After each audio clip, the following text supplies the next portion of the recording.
ধানমন্ডির ৩২ নম্বর সড়কের বঙ্গবন্ধু শেখ মুজিবুর রহমানের বাড়িতুন এক কানাডি এক পাটি জুতা এবং উগ্র হত্যা ভাইবের হতা জানাই পুলিশের। ধানমন্ডি থানার ভারপ্রাপ্ত কর্মকর্তা আলী আহমেদ মাসুদ ৮ডি জুতা এবং হর্স পাওনার বিষয়ে নিশ্চিত করছে।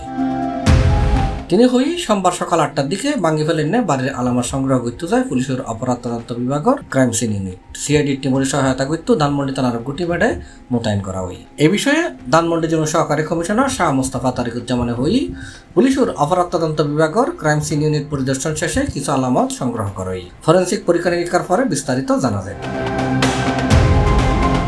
এর আগে রবিবার গোপন বন্দিশালা আছে এরকম সন্দেহে ধানমন্ডি ৩২ নম্বর বাড়িয়ানার বেসমেন্টের তুন পানি সরাইবের হাত শুরু করে ফায়ার সার্ভিস।